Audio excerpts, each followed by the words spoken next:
जम जम के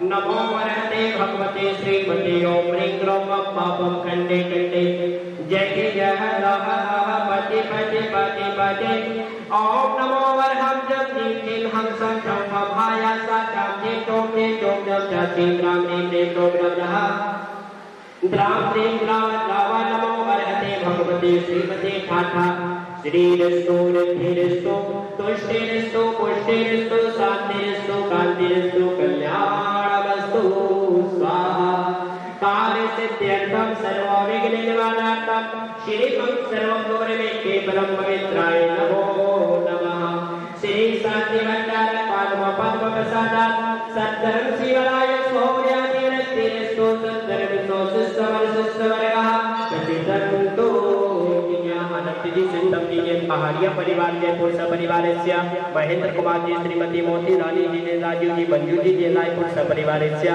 श्री ज्ञानेंद्र जी पारस जी अनिल जी जितेंद्र जी महावीर जी विकास जी मनीष जी जे स्वस्तिधाम जहाजपुर सपरिवारस्य श्री मनीष जी नमन जी सहर्ष जी ईशान जी जे दिल्ली उत्तम नगर सपरिवारस्य श्री योगेश जी आदित्य जी प्रियंका जी बिहू जी मोहित जी सिद्धार्थ जी नेहा जी अविनाश जी अयान जी संगीता जी जे खतौली सपरिवारस्य श्री मनीष जी जे पूजा जी जे नवन जी सहर्ष जी ईशान जी ने सपरिवारस्य श्री प्रकाश परिवारस्य रचना जी ईशान जी ने दिल्ली सपरिवारस्य दीपक जी ने सहारनपुर सपरिवारस्य श्री सुधीर जी आशा जी निकुंज जी हेमा जी रितेश जी उषा जी निखिल जी वंश जी जन देशी वाले लखनऊ सपरिवारस्य श्रीमती सरिता जी जन वाइफ श्री सचिन जी जन सरिता जी के जन्मदिन के उपलक्ष्य में करोड़ बाग दिल्ली सपरिवारस्य श्रीमती शोभा जी मनोज जी श्रीराम जी अनुभव जी अक्षत जी जन मुजफ्फरनगर सब परिवार से श्री प्रकाश जी जन कृष्ण कुमार जी जन बड़जात्य परिवार जयपुर सपरिवार से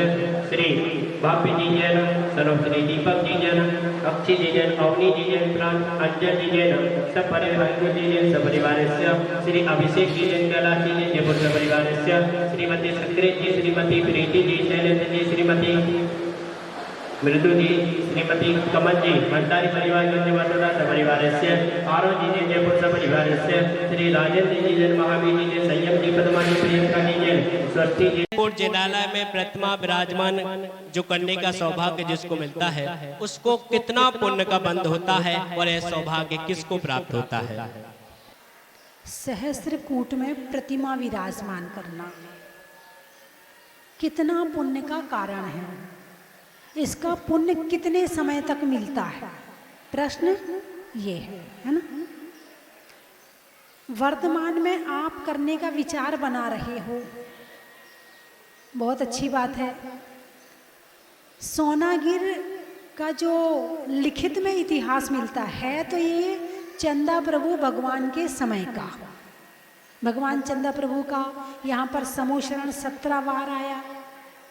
नंग अनंग कुमार मुनिराजों ने यहाँ पर दीक्षा ली, इसी पर्वत से मोक्ष की प्राप्ति की। उस समय का इतिहास तो है ही है, लेकिन 2000 साल पहले जो निर्वाण कांड लिखा गया आचार्य कुंद स्वामी के द्वारा, उस निर्वाण कांड में सोनागिर का नाम आता है।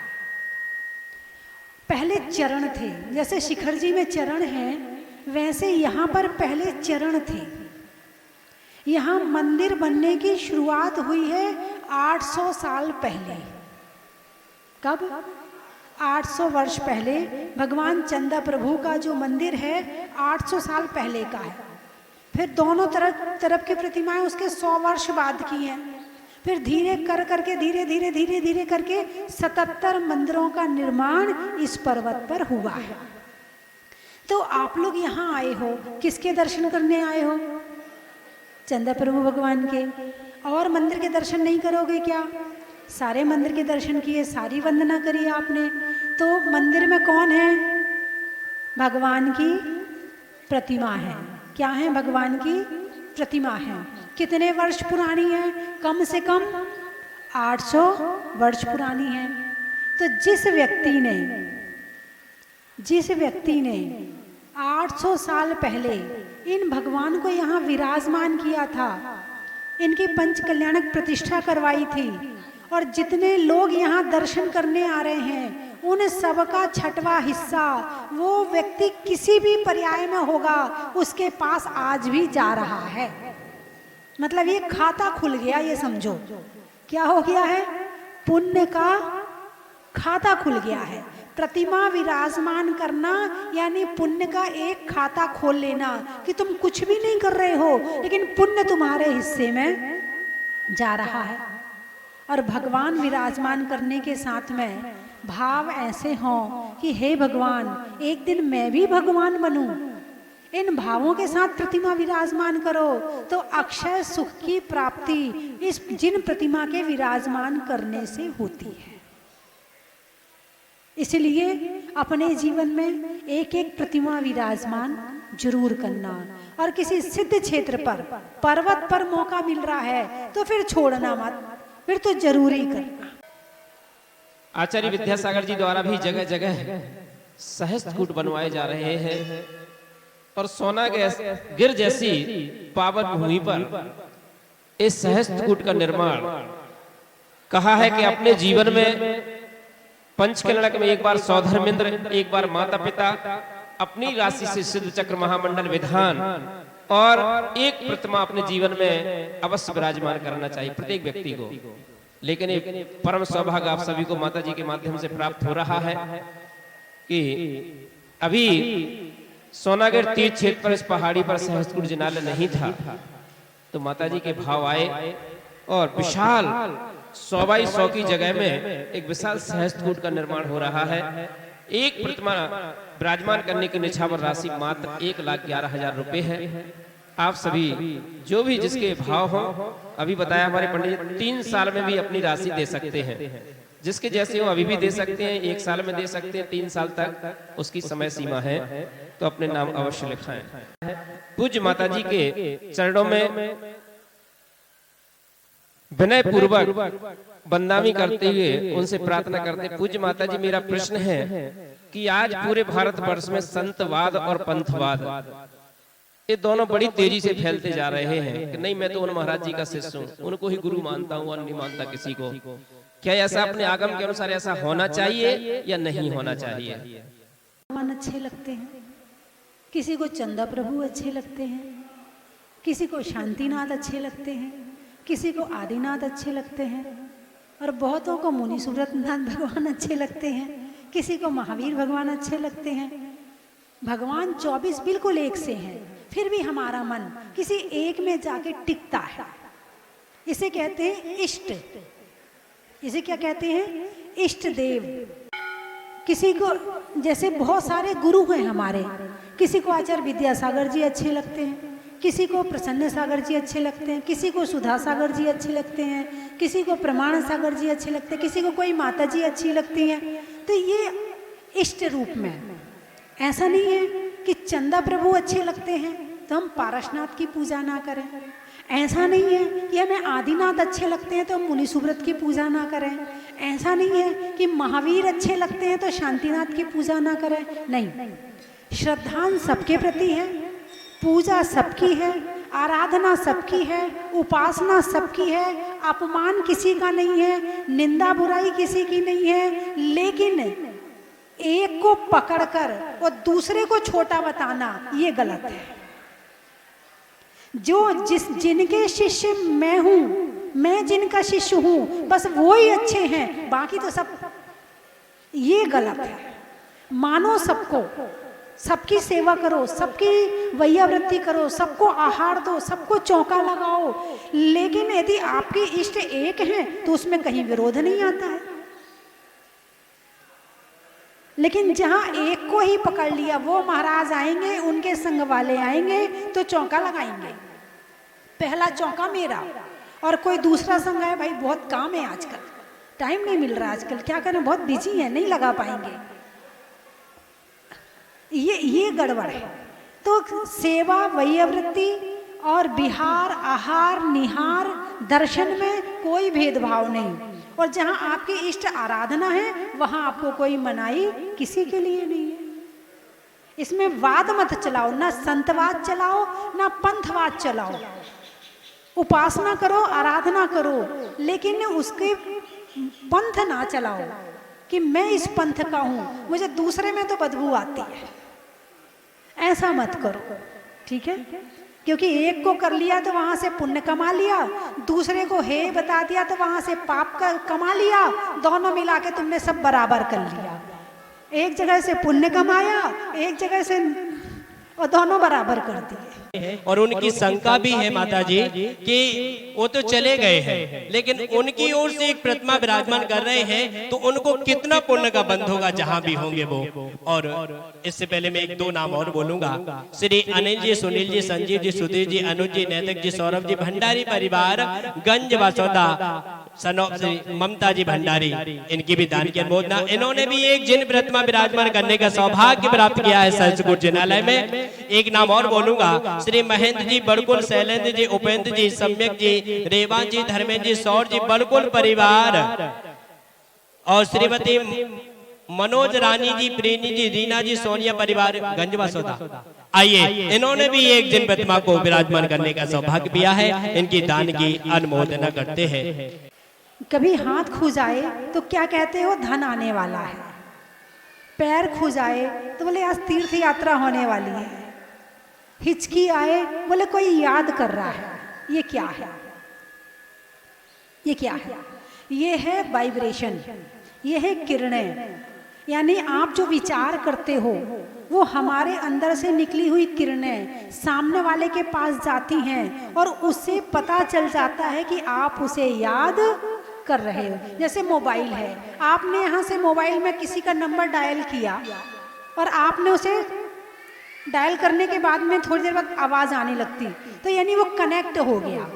ऐसे ही बिना तार के जो हमारी किरणें हैं, जहाँ जो भी होता हम जिसको याद करते हैं वो तार वहाँ जाके जुड़ जाता है।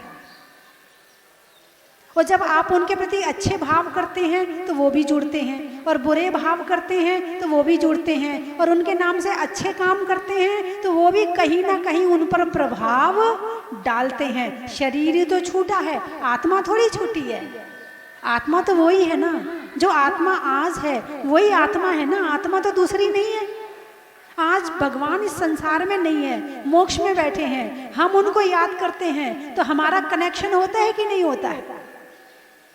होता है ना। भगवान को हमने मन में याद किया तो भगवान बैठे तो सिद्धालय में हैं, लेकिन हमारे हृदय में आ गए। तो जो नहीं भी है उसके नाम से भी यदि आप करवाते हैं तो कहीं कोई बाधा इसमें नहीं आती है। प्रभु भगवान की जय। परम पूज्य आर्य काशी जननी स्वस्ति भूषण माता जी के चरणों में त्रिवार वंदामी वंदामी वंदामी। माता जी प्रश्न भी है और अनुरोध भी है। आपका मंगल विहार स्वस्ति धाम जहाजपुर से ज्ञान तीर्थ पंच कल्याणक के लिए हुआ, उसमें बीच में जयपुर, पदमपुरा, ज्ञान तीर्थ का पंच कल्याणक आपके निर्देशन में हुआ, और चतुर्मास सोनागिरी में हुआ। तो माता जी निवेदन यह है कि शीतकालीन वाचना ज्ञान तीर्थ मुरैना पर कर हमें अपना आशीर्वाद दें। एक प्रश्न तो ये, और दूसरा माता जी है कि इसका सोनागिर नाम कैसे हुआ? इस पर्वत तीर्थराज पर्वत का नाम सोनागिर कैसे पड़ा? बहुत बढ़िया कथा आती है कि आचार्य शुभचंद्र और भर्तरी दो भाई थे। उन्होंने दीक्षा लेने के लिए घर छोड़ दिया, महल छोड़ दिए।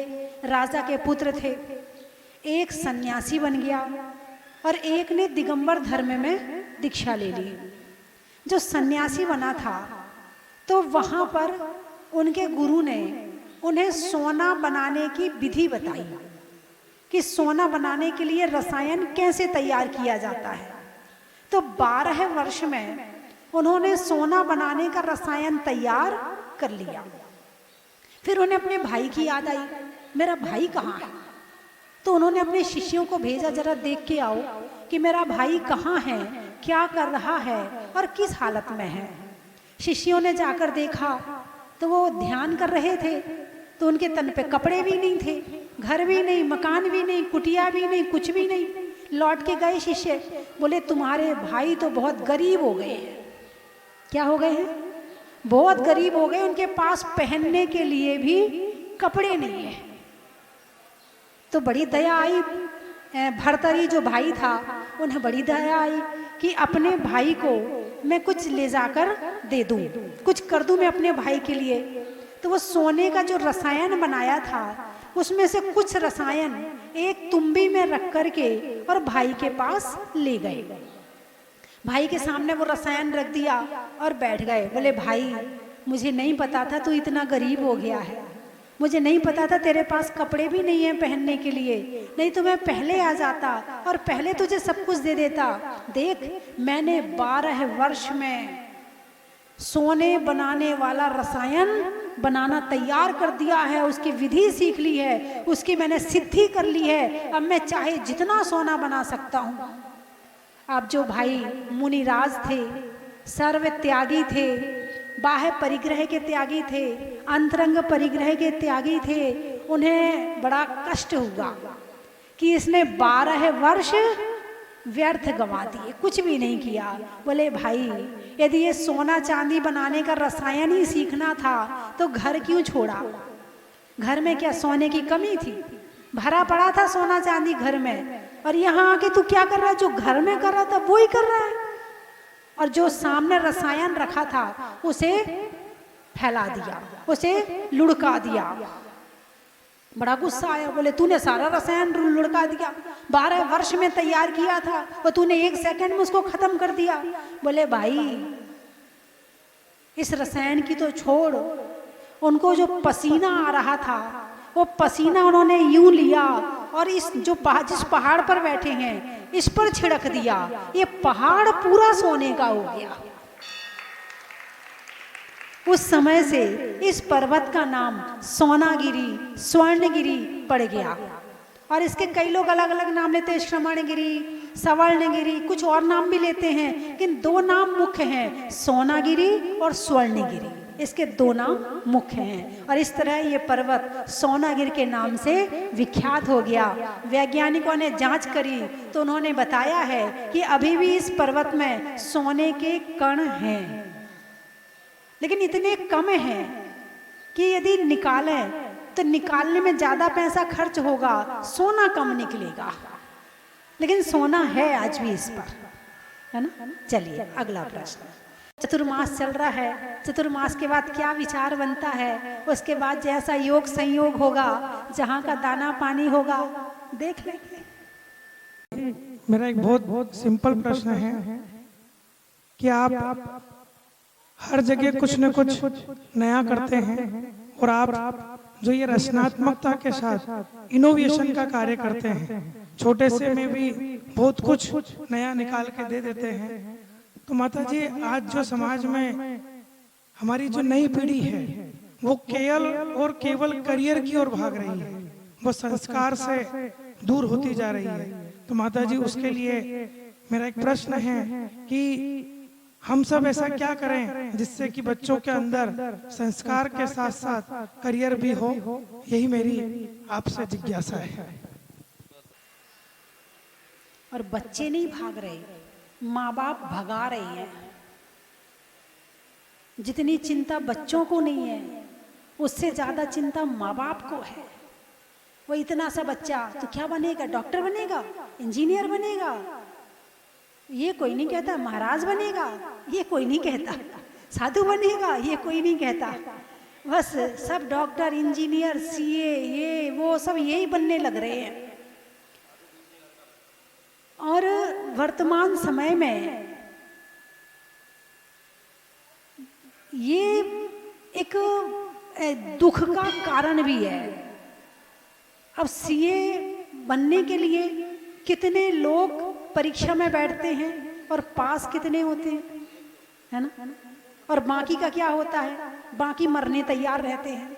आपको नहीं पता, 100 में से 80 बच्चे के मन में ये भावना अवश्य ही आ जाती है कि मैं मर जाऊं, क्योंकि इतनी मेहनत करने के बाद जब रिजल्ट नहीं मिलता है तो उनके अंदर का जो निराशा होती है वो डिप्रेशन में बदल जाती है। सीए करने वाले बहुत बच्चे डिप्रेशन में आ चुके हैं। तो कहने का मतलब ये है कि अकेले सीए बनने से ही धन नहीं कमाया जाता है, अकेले इंजीनियर बनने से धन कमाने के अनेक तरीके हैं। उन तरीकों की तरफ यदि देखा जाए तो बच्चों के मन निराशा से भी कम होंगे, डिप्रेशन में भी नहीं जाएंगे और उन्हें रास्ता भी मिलेगा।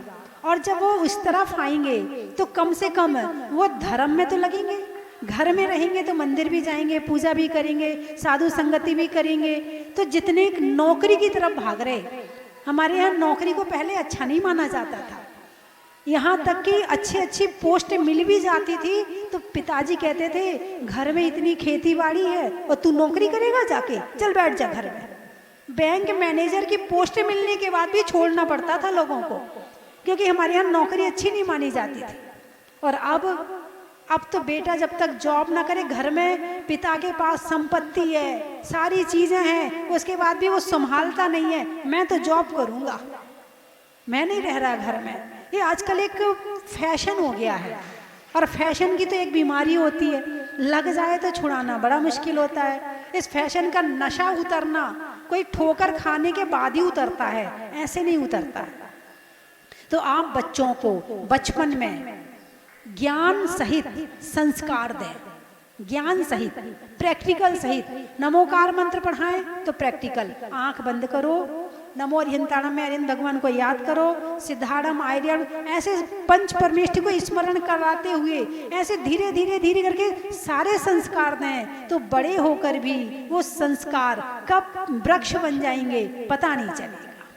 तो मात्र अब हमारे हाथ में संस्कार देना ही रह गया है, और वो भी नहीं दिए तो फिर समझना कि आपने जैन धर्म की परंपरा को नष्ट करने में एक बीज खत्म कर दिया। यदि आपने अपने बच्चे को धर्मात्मा नहीं बनाया, मतलब आपने जैन धर्म की परंपरा में आगे बढ़ने वाला एक पेड़ खत्म कर दिया, और इसका धर्म को खत्म करने का पाप आपको लगेगा। तो इसीलिए अपने बच्चों को धर्म के संस्कार अवश्य दें। जैसे माता पिता ने आपको दिए हैं वैसे आप आगे संस्कार दें, है ना। मनुष्य ही तो ये काम कर सकता है, पशु थोड़ी कर सकते हैं, पक्षी थोड़ी कर सकते हैं। वे केवल अपने जनसंख्या को बढ़ा सकते हैं, वे अपने संस्कारों को नहीं बढ़ा सकते हैं। लेकिन आप इतने अच्छी पर्याय में बैठे हैं, इतने अच्छे कुल में हैं कि अपनी जनसंख्या के साथ साथ अपने संस्कारों को भी आगे बढ़ा सकते हैं। तो इसलिए संस्कारों को डालने में कसर ना छोड़ें। आपको कष्ट सहन करके, मोबाइल छोड़ के भी आपको संस्कार देना पड़े तो आप जरूर दें। आप बच्चे को मना करते बेटा मोबाइल मत चला, पहले आप खुद छोड़ो ना। तो खुद छोड़ोगे तो बच्चों में अपने आप संस्कार आएंगे, है ना। चलिए अगला प्रश्न। हम सब लोग पुण्यशाली हैं कि जब भी प्रश्न याद आता है, माता श्री सामने रहती है तो हम तो वहीं पूछ के उस प्रश्न का समाधान कर लेते हैं। तो मेरा कोई प्रश्न नहीं है, मेरा सिर्फ एक अनुरोध है। माता श्री आप जहाजपुर से निकली थी तो वादा करके निकली थी कि आचार्य श्री के द्वारा निर्मित ज्ञान तीर्थ मुरैना का पंच कल्याण करके मैं वापस जहाजपुर आऊंगी। 2 वर्ष होने में है। जहाजपुर की धरती आपकी बड़ी बेसब्री से इंतजार कर रही है। वहाँ हजारों की संख्या में जो यात्री आते हैं, वो यात्री भी बार बार पूछते हैं माता श्री कब आएंगी, कब आएंगी, कब आएंगी। तो माता श्री मेरा अनुरोध है, मेरा विनम्र आग्रह है कि सोनागिरी जी से आपका विहार जहाजपुर की तरफ ही हो। मैं पूरी कमेटी की तरफ से आपसे यही अनुग्रह करता हूँ, विनय करता हूँ। मैंने शर्त रखी कि भगवान एक प्रतिमा यदि मंदिर में रह जाएगी, यानी प्रशासन प्रतिमाएं ले जा रहा था, तो मैंने शर्त रखी थी कि एक प्रतिमा मंदिर में रह जाएगी तो मैं आ जाऊंगी। और वो शर्त भगवान ने पूरी कर दी। क्यों कर दी? क्योंकि बुलाना था। मैंने बीच में भी कई बार विहार किया, भगवान ने खींच खींच के फिर वापस बुलाया। तो भगवान जब खींचेंगे शायद मैं तभी आ पाऊंगी, है। और बात रही याद करने की, तो अभी आकाश जी बता रहे थे, बोले हम जहाजपुर गए थे तो आपके दर्शन वहाँ नहीं हुए, हमारी श्रीमती जी केवल आपके दर्शन करने आई हैं। तो ऐसे बहुत सारे भक्त हैं जो ढूंढ ढूंढ के सोनागिर तक पहुंच जाते हैं, है ना। चलो इस बहाने उनके सोनागिर के दर्शन भी हो जाते हैं और जहाजपुर तो जा ही रहे हैं, जहाजपुर जाए बिना तो आपका मन मानने वाला है ही नहीं है। भगवान अपने आप खींचते रहते हैं, किसकी डोर कब खींचनी। कुछ व्यक्ति तो ऐसे हैं जिनने 3-3 बार टिकट करवा लिया, 3-3 बार, और वो आज तक अभी तक पहुंच नहीं पाए। चांदखेड़ी जाना है और पहुंच जाते हैं वो जहाजपुर। कुछ भक्त ऐसे भी हैं। तो कहने का मतलब ये है कि अब थोड़ा भगवान ने मुझे छुट्टी दी है कि जाओ थोड़ा भ्रमण करके आओ, तभी मैं भ्रमण पे आई हुई हूँ। जब भगवान खींचेंगे मैं बस चली आऊंगी। हाँ, लंबी होगी। ये मदई आधुनिक समय में जब जनमानस ज्ञान, सत्य और रहस्यों के लिए अनुकूल आधुनिकता और वैज्ञानिक तकनीक और क्रांति के युग में जी रहा है, स्वयं व्यक्ति जैन दर्शन और वीतरागी विज्ञान से अछूता क्यों बना हुआ है? उसके लिए मानस क्यों नहीं बना पा रहा है? वह भीड़, भिखारी और लोलुपता का लुटेरा ही बनकर क्यों बनती जा रही है? संसार की तरफ जो कार्य होते हैं वो हम अनंत काल से कर रहे हैं। जैसे खाने का, देखने का, सुनने का है, ठंडी का, गर्मी का, बरसात का, राग का, मोह का, द्वेष का, मान कषाय का, लोभ का, हिंसा, झूठ, चोरी, ये हम अनंत काल से कर रहे हैं। ये आज के संस्कार नहीं है। एक वो छोटा सा बच्चा, जरा सा डांट दो उसे, या तो रोने लगेगा या गुस्सा करेगा। तो इसने ये गुस्सा करना कहाँ से सीखा? अरे बोलिए ना, उस छोटे बच्चे ने गुस्सा करना कहाँ से सीखा? किसने सिखाया उसको गुस्सा करना? संस्कार। क्या है? संस्कार है। छोटा सा बच्चा होता, एक को पेंसिल मिल जाए और दूसरे को ना मिले, दिखाता, देख तेरे को नहीं मिली, मुझे मिली, मैं बड़ा हो गया, मैं अच्छा हो गया, तू खराब है। ऐसा करते कि नहीं करते? मान कषाय। किसने सिखाई उसको? किसने सिखाई? संस्कार। तो ये जो संस्कार हैं, कषायों के, पाप के, सजने के, संवरने के, खाने के, देखने के, ये अनंत काल के संस्कार हैं। और धर्म करने के संस्कार अभी हम डाल रहे हैं, और वो भी अच्छी तरह से नहीं डाल रहे हैं। और यदि अच्छा माहौल मिल जाए, थोड़ा सा कर्म का क्षोभ मिल जाए, तो हम यहाँ खिंच जाते हैं। और यदि वहाँ का तीव्र कर्म हो तो फिर हम यहाँ खिंचते भी नहीं हैं। कोई कितना समझा ले, हम आने वाले उसकी बातों में नहीं है। एक बुढ़िया थी, तो उसी शहर में भगवान महावीर का समोशरण आया। 2 देवता समोशरण में जा रहे थे। ऊपर से उन्होंने देखा, अरे ये अम्मा कितनी बुढ़ी है, कितनी बुढ़ी है, चलो इसको हम ले चलते हैं उठा करके समोशरण में। दोनों देवता नीचे आए, बोले अम्मा चलो समोशरण में। बोले कहाँ? कौन से समोशरण में? बोले भगवान महावीर के समोशरण में। कौन महावीर? वही जो आंगन में नंगा खेला करता था। नहीं जाना मुझे। बहुत समझाया देवताओं ने कि चल चल। उसके तो तीव्र मिथ्यात्व का उदय चल रहा था। अब बातचीत तो फिर वो लड़ाई में परिवर्तित हो गई। देवताओं ने जिद पकड़ ली कि हम लेके जाएंगे, और बुढ़िया ने जिद पकड़ ली कि हम नहीं जाएंगे। अब वो रुई काट रही थी। जब देवताओं ने ज्यादा जिद करी तो उसने दोनों सुए लिए और अपनी आंखें फोड़ ली। बोले कराओ दर्शन, कैसे कराते हो। यानी जब ज्यादा तीव्र कर्म का उदय हो तो फिर अच्छी बात भी बुरी लगती है। विनाश काले विपरीत बुद्धि, कहते हो ना, विनाश काले। रावण को कितनों ने समझाया था, समझ में आई उसके? क्यों नहीं आई? उसको नरक जाना था, कर्म ऐसा तीव्र बैठा था, निधत्ति निकाचित कर्म था, नरक जाना था, नहीं आई समझ में। और जिसके कर्म थोड़ा ढीला पड़ जाता है तो उसको अच्छी बात जल्दी समझ में आ जाती है। बस यही कारण है। पंचम काल है, पाप का काल है। इस काल में लोग पाप की तरफ ज्यादा खींचेंगे और धर्म की तरफ कम खींचेंगे। फिर भी बहुत बहुत अच्छा चल रहा है। फिर आप इतने लोग बैठे हो, सोने की राय हो, वंदना करने आए हो, प्रवचन सुन रहे हो, शंका समाधान में प्रश्न कर रहे, तो अभी बहुत कुछ चल रहा है। और जो बचे हैं वो ठोकर खा के आ जाएंगे बाद में, चिंता नहीं करो। ओम ह्रीम श्रीम क्लीम एम अरम, है ना, यही शब्द मंत्र ही तो हैं। और मंत्रों में क्या है? शब्द हैं।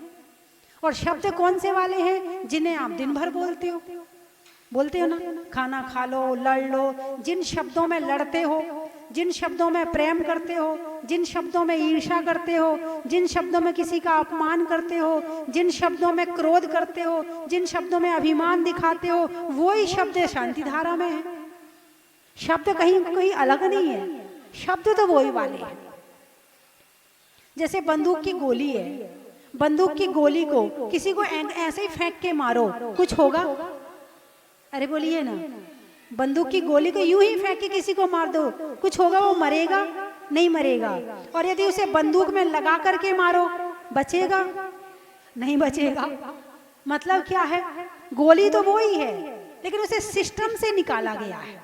ऐसे ही शब्द तो वो ही हैं, उन शब्दों में शक्ति कैसे पैदा होती है, वो मंत्रों के माध्यम से हमारे आचार्यों ने लिखा हुआ है। वो हर शब्द की शक्ति को जानते थे कि कौन सा शब्द कहाँ रखेंगे तो इसमें से क्या ऊर्जा निकलेगी, किसके बाद किसको रखना है। तो जो शांति धारा के जो मंत्र हैं, ये वही हैं जो सिस्टम से रखे हुए हैं। और उन मंत्रों के माध्यम से जब शांति धारा होती है तो उन मंत्रों की शक्तियों से हमारे पाप कर्मों का क्षय होता है।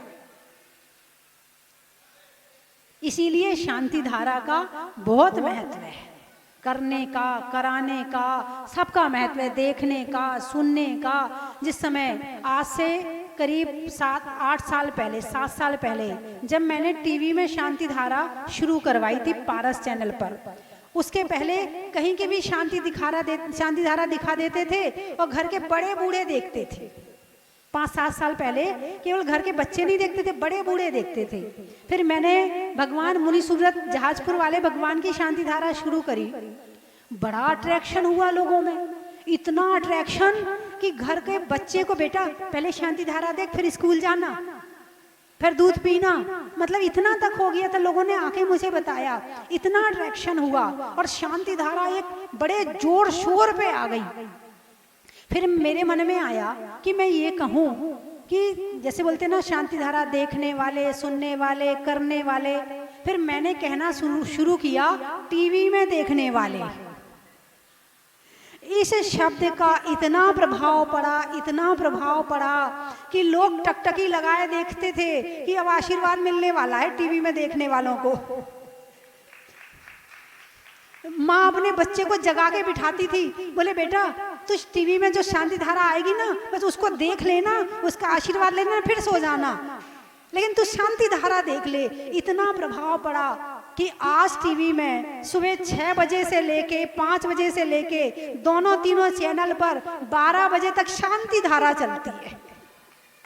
और ये प्रभावना शुरू हुई भगवान मुनि सुव्रतनाथ जहाजपुर से,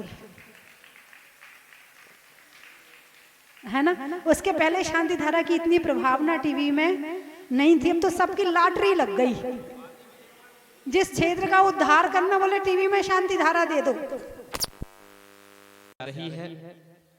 अभी 3 नाम प्रतिमा के लिए यहाँ पर आए हैं। अनिल, सुनील, संजीव, सुधीर, अतुल, नैतिक, सौरभ, भंडारी परिवार, गंज बासोदा और ममता भंडारी, इसमें एक नाम ये भी है। उनके परिवार के जो भी हो यहाँ आ जाए, उनका भी यहाँ सम्मान। और पूज्य माता जी से जिनको भी प्रतिमा मात्र 1,11,000 रुपए में प्रतिमा विराजमान की है, डॉक्टर ममता भंडारी 1-2 शब्द बोल रही हैं। डॉक्टर ममता भंडारी 2 मिनट बैठ जाओ सब लोग, मेरे सामने से आगे से बैठ जाओ, जल्दी बदनामी बाद में कर लेना। बाद में कि मुनि सुव्रतनाथ खींचते हैं, तो मैं निवेदन करना चाहती हूँ कि मेरा भी अभी पिछले सितंबर में रिजर्वेशन था एसी में 2 महीने पहले से, लेकिन कुछ कारणवश कैंसिल हो गया। लेकिन जिस दिन जाना था, अचानक प्रभु ने ऐसा खींचा, बिना रिजर्वेशन के दौड़े दौड़े जहाजपुर के दर्शन हो गए। और आज भी माता जी, आज आपने खींचा या चंदा प्रभु बाबा ने खींचा, बिल्कुल आने का नहीं था। आगरा था आज का मेरा रहवास, लेकिन मेरे तीव्र पुण्य को देख है माता जी आप बताएं कि मैं यहाँ आई और मेरी बहुत भावना थी एक प्रतिमा विराजमान करने की, जो आज मेरी इच्छा सफल हो गई। बार बार बंदा भी माता जी, बंदा भी माता जी, बंदा भी। फिर से बता दें आपको कि शनिवार और रविवार पूज्य माता जी का जिज्ञासा। अगला प्रश्न किसका है? हाँ, इसी प्रश्नों की श्रृंखला में अगला प्रश्न। पढ़ाई मत